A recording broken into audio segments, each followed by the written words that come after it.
Hi, gentlemen. Welcome to lesson number 2.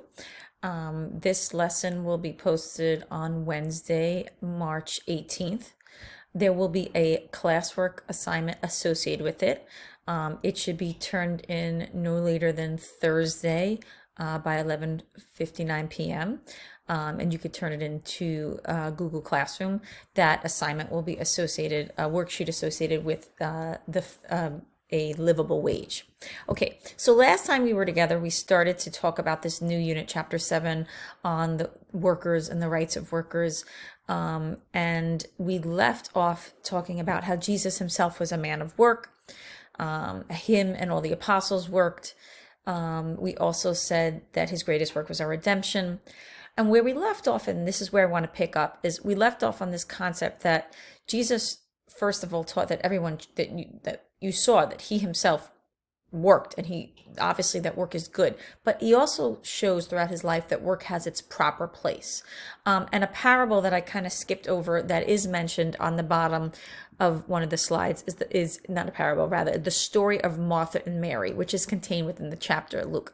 So if you've heard this story before, basically Martha and Mary are the sisters of Lazarus. That's the Lazarus that Jesus raises from the dead. And what happens one day is Jesus comes over to the home, and he's sitting and he's telling, he's preaching. And Martha is very busy kind of running around and kind of waiting and serving on people. But Mary, kind of recognizing really who Jesus is, sees this opportunity and stops her work and sits down at the foot of the Lord to listen to Jesus speak. And Martha turns around and complains. And Martha goes to Jesus and said, look, I'm obviously paraphrasing, but basically she says, my sister's not even helping me. Can you say something to her? And Jesus turns to her and says, in this situation, Mary has chosen the better path, meaning, yes, there's a time, to place, to work and to serve, but she has God sitting in front of her, and he's only going to be there for a limited time. So at that point, you put down your work and you focus. So that's the story of Martha and Mary. And again, not to say that serving others and work is extremely important, but you can go too far with it.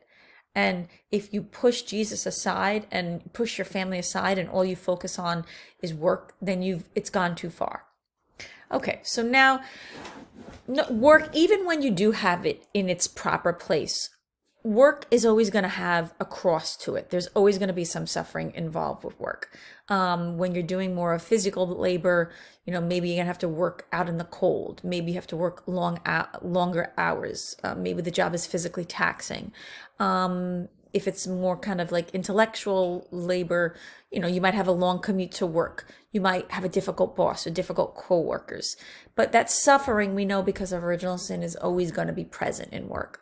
So what we have to see here is Jesus gives us a unique opportunity, which is that work can strengthen our relationship with Jesus in many ways. And one of the ways is when you suffer in your work, instead of complaining over it and griping over it, yeah, you should try to make it better. But in the end, when you've done all you can, you take those sufferings and you unite it to the cross of Christ. So everything we should do, we should offer up to Christ. So right now, you're students. Your primary job is to work as students. Every time you walk into a classroom, before you step through that door, you could say to yourself, I unite the work that I'm going to do today in this class to the cross of Christ, to offer it up for salvation of souls. And let's say maybe it's a long weekend and you've got tons of schoolwork to catch up on or do. You don't really want to sit down and do it, but you do it anyway because you know you have to. Before you sit down, you could turn that work into a prayer by saying, any suffering I endure during this time, from the work, I offer it up to the Lord. So you see that if you approach your work this way, no matter what you do, whether you're a student, whether you're a teacher, whether you're a doctor, whether you're a firefighter, whatever it is, your work is a means of sanctification. Sanctification basically means it can make you holy. So if you approach your work in this manner, you don't have to be a priest for your work to make you holy. Your everyday work, if you offer up what you do during your time to the Lord, is a way to become a saint, to sanctify yourself. All right, so we're going to move forward. This is just a cool little visual that kind of shows, just the way Jesus had his cross, and Jesus turns to us and say, if you want to follow me, pick up your cross and follow me. That doesn't obviously all mean we're gonna suffer actual persecution for our faith, even though some people around the world still do. It means that life is rough. I mean, life is great and life is good and life is joyful, but we're still in a fallen world, so there is suffering involved, and sometimes that suffering comes from work. But if we take it on joyfully and we offer and unite that suffering with the cross, then we can bear fruit from it. Okay, so now we're going to shift. Hopefully we've kind of defined work, and you see that work is not a punishment, that it's this amazing gift and this opportunity to co-create with God. It gives you, if you do it right, your job could be one of the ways that you become a saint. It could sanctify you. That work does have its proper place. But now we're going to get specifically into the rights associated with work. So work is both a right and a duty. So you have to do it. You should do it. Part of your human dignity. Your dignity comes from being made in the image and likeness of God. But if you're not working, it's hard to fully realize that dignity. So on one hand, but it's also, it's a double-edged sword in that it's a duty and it's a right. So a job allows you to, number one, earn a living to provide for yourself and your family. But on a second level, it allows you to achieve human fulfillment. If you turn around and you see anyone who's been through unemployment, you'll see unemployment leads to a loss of human dignity. Not because your dignity comes from the work, your dignity comes from God, but you don't have a chance to imitate God in his creation unless you're working. And when I say work, that doesn't mean you have to work a 9 to 5. Your work might be to be a father. Your work might be, right now your work is to be a student. Your work might come through the relationships in your life as a husband or as a friend. So work is it's not just the 9 to 5. So the second line speaks of this concept of full employment. So we know the common good. So Catholic social teaching is always aiming at achieving the common good, so everyone could realize their full potential in what God wants for them. Full employment is connected to the common good. So full employment means when you have the opportunity to work in a full-time capacity that's equivalent with your skill level and be compensated appropriately. So underemployment is a big issue. So you have unemployment. Clearly, unemployment's an issue, and it leads to loss of human dignity. But also underemployment, and we're going to define underemployment as those who work but are not compensated either according to the education or the experience or how hard they're working. So, for example, we saw that, a lot of the misconceptions about those who are poor are that they're lazy and they're not working. And although there's obviously a portion of those who are suffering from poverty that fit that category, but many of those in the cycle of poverty are underemployed. And so take, for example, like maybe, there's an individual who turns around and has an MBA, and all of a sudden the economy starts to tank, and this individual turns around and is temping. And my husband has many temps that have MBAs, and because of whatever reason they're in a temp role. Now it's great, they're working, there's still some dignity in that, but they're underemployed. They're not full-time employees. They don't have full benefits. Their skill level and training is not matching where they are. So that's underemployment. So unemployment and underemployment both get in the way of the common good. So this last row talks about that it's really the work of employees, employers, and government. They have to all work together to make sure human dignities and rights are honored within all groups. Employees are going to have responsibilities, employers, and the government. Everyone has a role to play. Okay, so we're going to move forward. Now we're going to get specifically into rights. So the first right we're going to talk about is the right to a just or a living wage. And you're going to see a livable wage is not the same thing as the minimum wage. So we're going to define a living wage as the basic wage that you need to ensure that you could basically meet your basic needs: food, shelter, and education. so that families could live with dignity. So I can't stress this enough. Minimum wage is often not the same thing as a living wage. And your classwork activity will be associated with that. So the Catholic Church really advocates for, as much as possible, organizations or businesses offering their employees a livable wage. So these are some statistics. They're slightly outdated, but not so. As of 2009, the federal minimum wage across the country, because it's federal, was $7.25 an hour. I will say the New York State minimum wage in New York City is already up to $15 an hour. And I think in Westchester, it's about $13.50.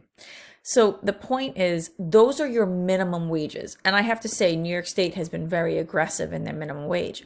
But you're going to see, based on your classwork, New York is so expensive that that minimum wage is still not livable.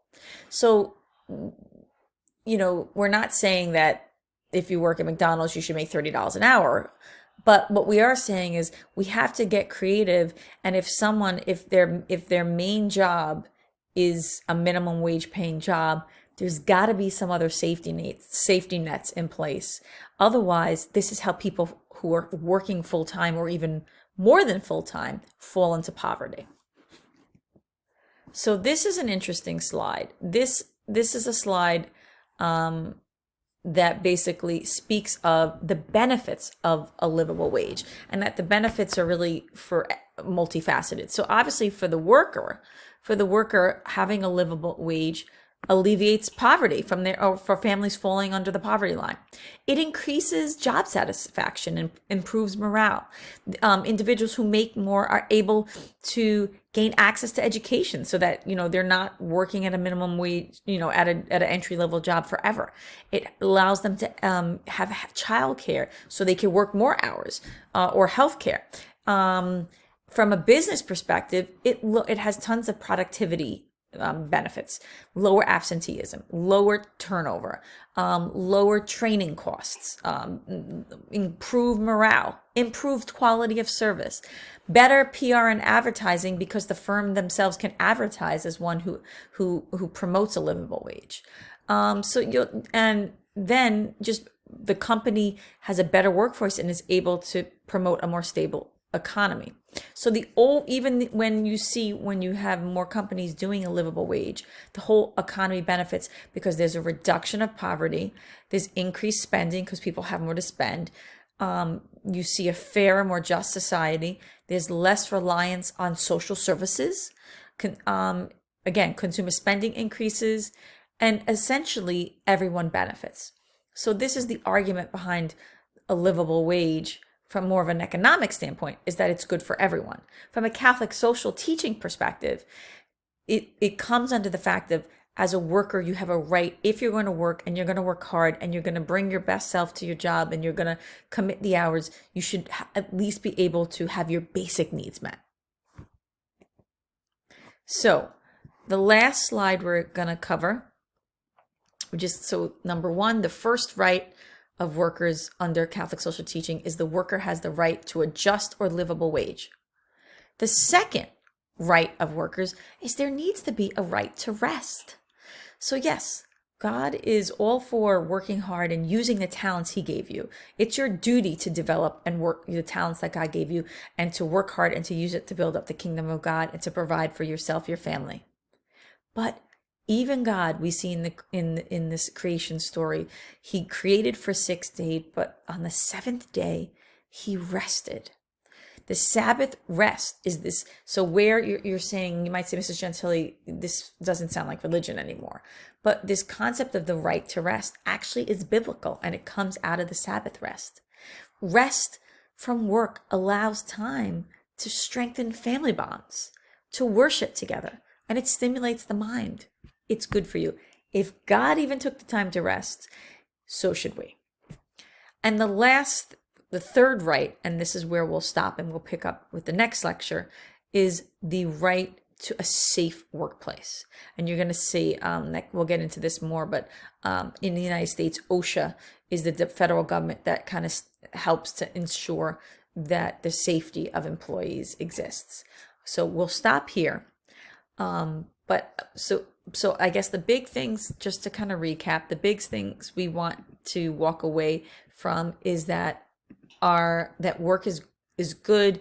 It's a gift. It allows us to grow in our relationship with God, but it has to have its proper place. And we see this in the story of Martha and Mary. We see that work is always, because of original sin, going to have a level or element of suffering. But if we offer it up to Christ, our work could sanctify us. We see some of the issues that, like, work on an economic level lets you provide for yourself, but it also helps you reach human fulfillment and fulfill your dignity.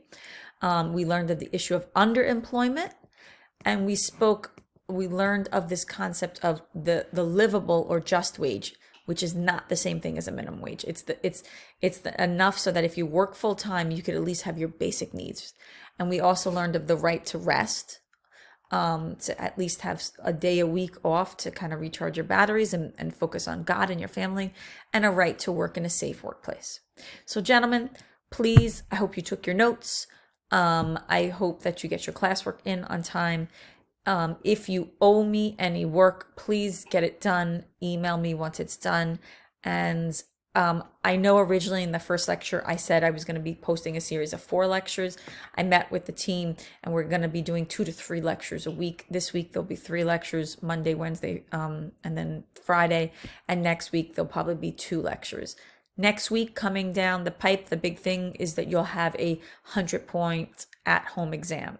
So everything's up on Google Classroom. I'm also sending out reminders. If you need anything, don't hesitate to reach out. Send me an email. Stay safe and be well. God bless.